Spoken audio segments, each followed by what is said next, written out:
Welcome back to the Deep Dive. Today, we're jumping into something really critical, a proper, detailed look at life in the U.S. versus Canada. Yeah, and we're going beyond the usual flags and, stereotypes. Exactly. We're digging into the actual economics.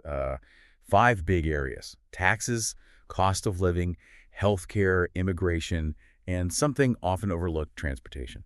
That's the goal.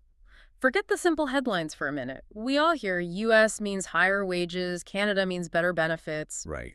But when you pull together the real data tax studies, economic analyses, labor reports, it's way more complex. It's all about trade-offs, and sometimes those trade-offs have, well, pretty staggering results for people. Okay, let's dive right in. Taxes. Yeah. The great equalizer, or maybe not so equal.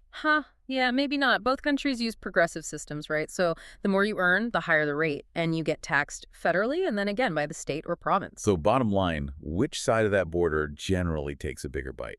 Generally speaking, Canada. The income tax rates tend to be higher, particularly once you get into those middle to high income levels. Do we have like a concrete example? We do. The sources looked at someone earning 60,000 US dollars. Okay. If that person lives in Ontario, their total income tax bill shakes out to about $12,614. Okay, 12.6. And in the U.S., let's say California. A similar person in California, they're looking at paying closer to $9,389. Wow, that's what, over $3,200 difference right there? It is. Now, I know that some people are thinking, okay, that extra $3,200, that's my healthcare payment in Canada, so it's worth it. We should definitely circle back to that thought when we hit healthcare. Absolutely. Put a pin in that. It's a fair point. But as we'll see, that higher Canadian tax isn't just about healthcare costs. And there's another layer, a real complication for one specific group. Who's that? U.S. citizens living in Canada. They get hit with this mandatory compliance with the U.S. tax system no matter where they live. It creates this administrative nightmare, honestly. Nightmare how? What makes it so tough? It's these reporting rules. You've got FBAR, that's Foreign Bank and Financial Accounts Reporting, and FACSIA, the Foreign Account Tax Compliance Act. Okay. Basically, if you're a U.S. citizen, you have to report all your foreign bank accounts, your assets, if they cross certain thresholds. It leads to incredibly complex tax filings every year. Can be expensive, too, to get it done right. So you're paying Canadian taxes and dealing with U.S. paperwork. Exactly. And you have to actively claim something called the foreign tax credit. That's the mechanism to tell the IRS, hey, I already paid taxes on this income in Canada, so the U.S. doesn't tax you again on the same money. Double taxation is a real risk otherwise. That sounds like a significant hidden cost, something you don't see advertised. For sure. Canadians moving to Canada, they just don't have that whole extra layer of complexity. All right, let's shift from income tax to building wealth. Yeah. How do they handle investment gains?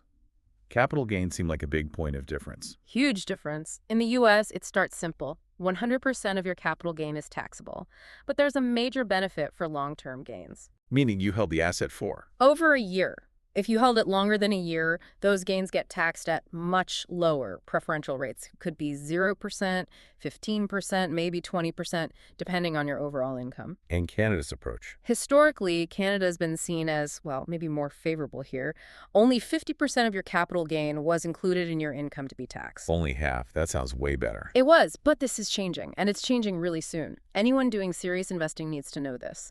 After June 25th, 2024, that 50% inclusion rate, it's jumping to 66.67% for any individual gains over $250,000 and for all corporate gains. Whoa, from 50% to two-thirds inclusion. That closes the gap quite a bit, especially for bigger investors. It really does. That historical advantage Canada had, it's shrinking fast. Okay, major policy shift noted. Let's quickly touch on business taxes and sales tax before we move on.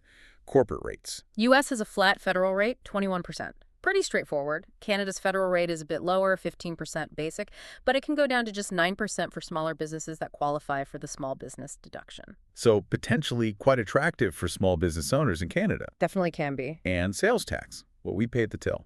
Big difference here. The U.S. has no federal sales tax. It's all state and local, and it varies wildly, from 0 in some states to like 10% in others. Right. Canada has the federal GST goods and services tax, and in many provinces, it's combined with the provincial tax into the HST harmonized sales tax. And that HST rate can be? Can be pretty high, often 13%, sometimes up to 15%, depending on the province. So consumers generally face a higher sales tax burden in Canada. Got it. Okay, one last tax piece. Yeah. What happens when you pass away? Estate taxes. The U.S. is known for its federal estate tax, right?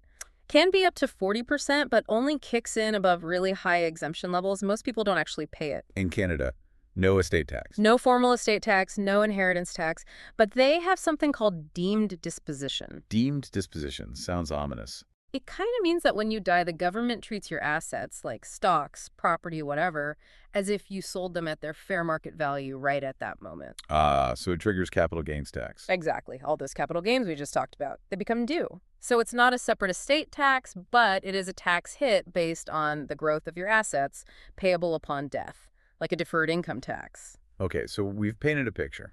Taxes generally heavier in Canada, more complex for U.S. expats, and changes coming to capital gains. Now, the big question, is that higher tax burden offset by a lower cost of living? That is the million-dollar or maybe loony question, isn't it? On a really broad macro level, some estimates suggest living in the U.S. might be, say, 10% more expensive overall than Canada. Okay, 10% cheaper in Canada sounds good. Yeah, but that average figure is super misleading. Location is everything. If you start comparing major cities, the differences are huge. Like what? Well, take living expenses, and this is before rent, just daily life stuff. New York City, over 40% more expensive than Vancouver. San Francisco, also over 40% pricier than Ottawa. 40%. That sounds like a clear win for Canadian cities then. Cheaper daily life. It seems that way, but here's the rub. The salary difference. That often wipes out the advantage. Ah, right. We hear U.S. salaries are higher. How much higher?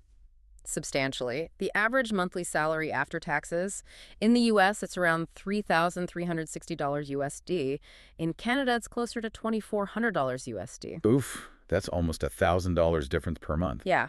Now, rents are generally lower in Canada. You might save, say, $3,800 to $4,800 a year on a one-bedroom apartment in a Canadian city center compared to a similar U.S. city. So lower rent helps. It helps, but often that nearly $1,000 monthly income gap means the American worker still ends up with more disposable cash, even with higher rent. And this brings us to that Canadian paradox you mentioned. Yeah. Housing affordability. Even if rents are lower on average, buying a place, that's a different story, isn't it? It's a completely different and, frankly, quite shocking story lately.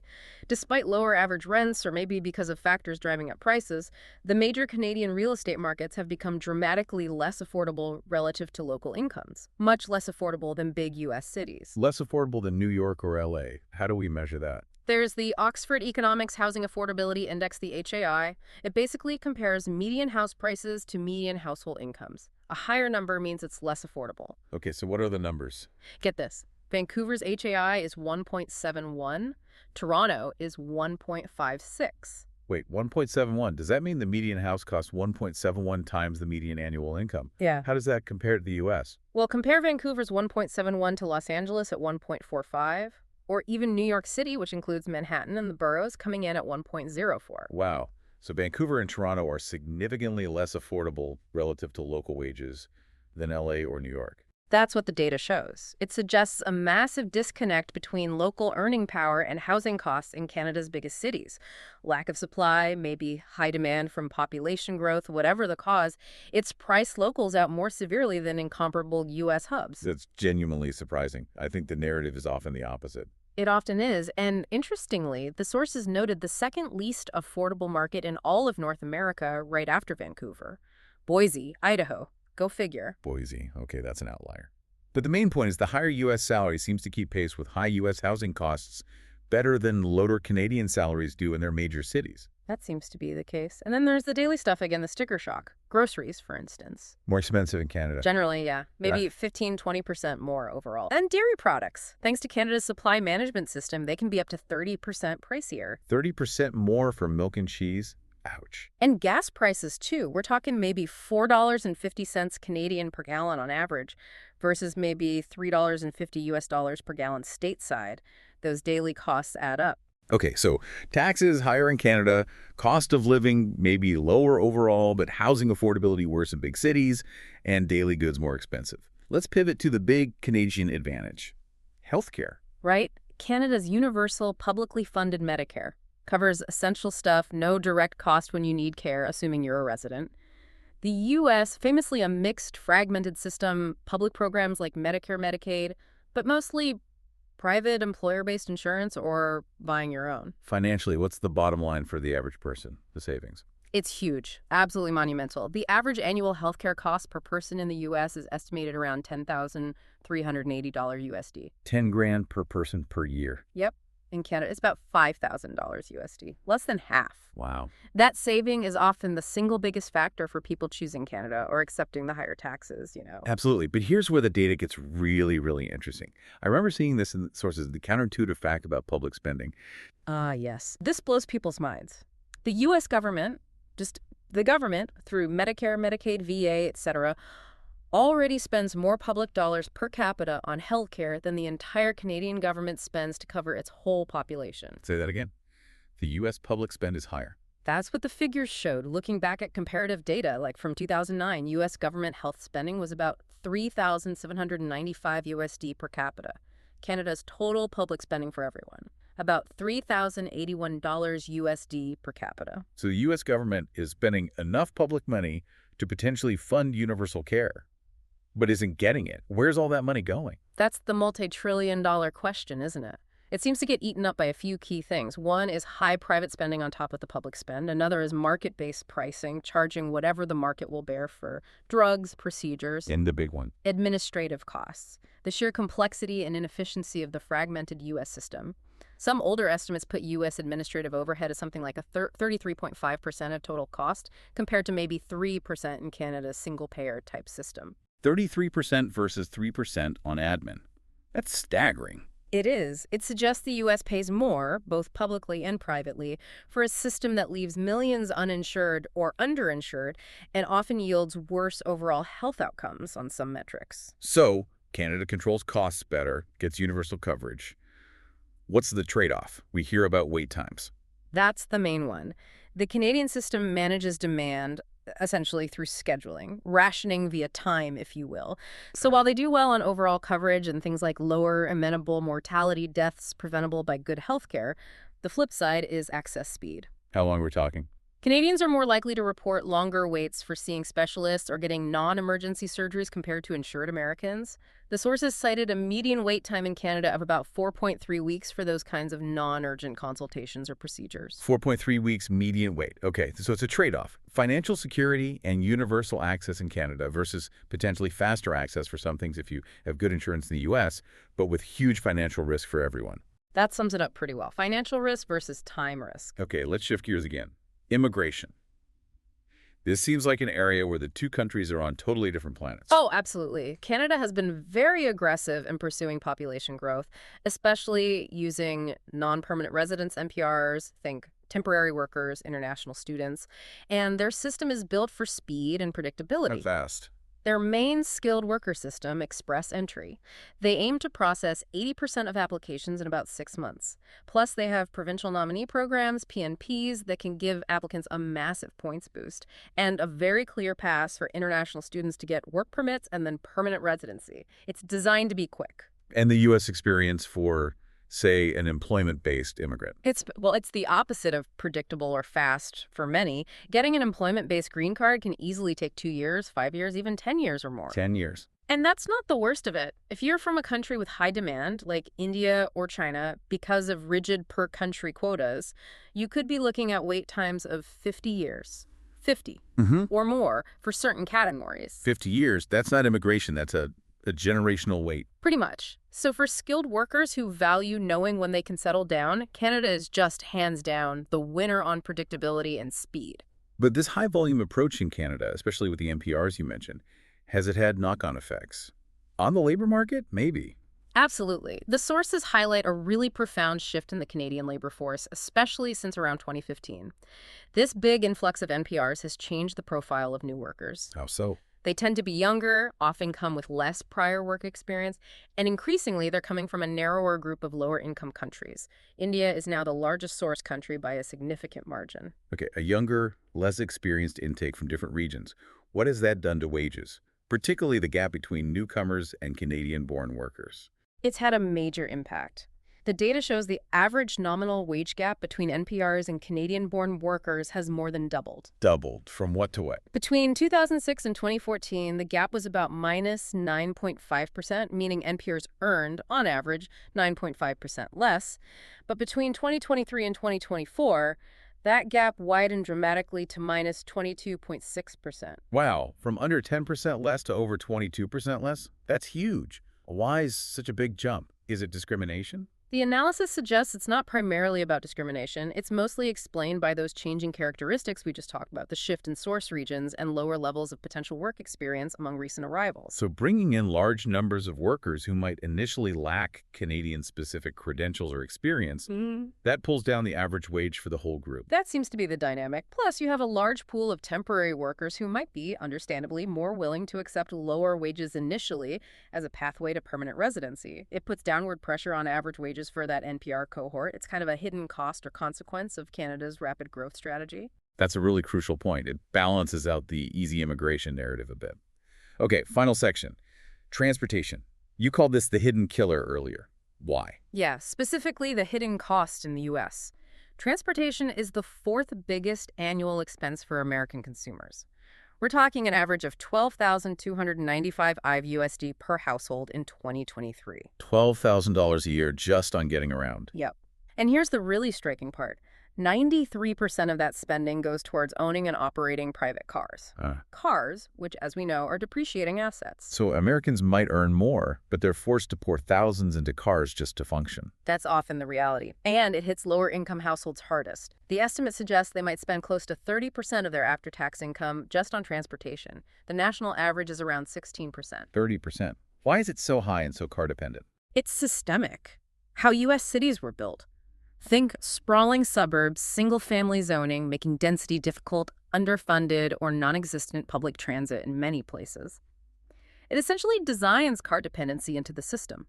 Most households feel they need at least one, often two cars. I could see that. Yeah. Trying to get by without a car in many U.S. cities feels almost impossible. Hard to get to work, buy groceries. Exactly. It's a massive infrastructure and lifestyle cost that's baked in. Canadians, especially in larger cities with better transit, often avoid the worst of this. How does it compare internationally, like Europe? Big difference. In Europe, the average household spends maybe 11% of their income on transport. Why? Because policy actively supports public transit, walking, cycling. You see much higher rates of commuting via transit there, like 10-20% in Western Europe versus maybe 2% in the U.S. Only 2% commute by transit in the U.S. It shows the scale of car reliance. The source is even estimated potential savings. If U.S. cities adopted more compact planning, better transit, and embraced electrification, the average urban American could potentially save around $2,000 USD every single year by 2050. $2,000 a year back in people's pockets. That would certainly help offset other costs. Definitely. It highlights how much the U.S. model locks people into expensive private transportation. Okay, we've covered a ton of ground. Let's try to pull it all together. What's the final balance sheet look like? U.S. versus Canada. Okay, the U.S. generally offers higher average salaries and lower costs on some daily items like groceries and gas. But you're facing much higher healthcare costs and financial risk, a very complex and often incredibly slow immigration system, and this really heavy, almost unavoidable cost burden from transportation due to car dependency. Higher highs, maybe, but bigger risks and hidden costs. Yeah. And Canada. Canada offers that predictability in immigration, faster processing times, and universal health care that removes the financial fear around getting sick. But the trade-offs are significant.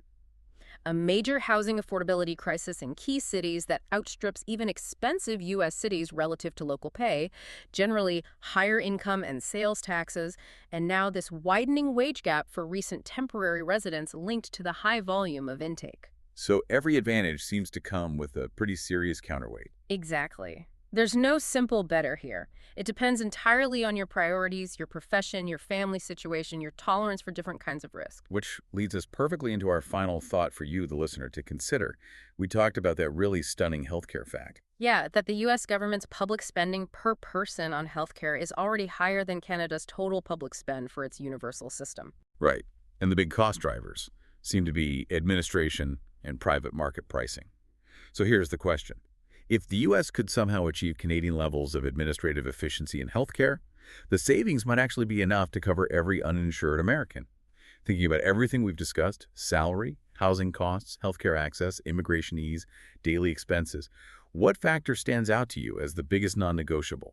What weighs heaviest when you balance higher individual earnings and spending against the costs and benefits of more collective public systems? That's definitely something worth mulling over long after this deep dive ends.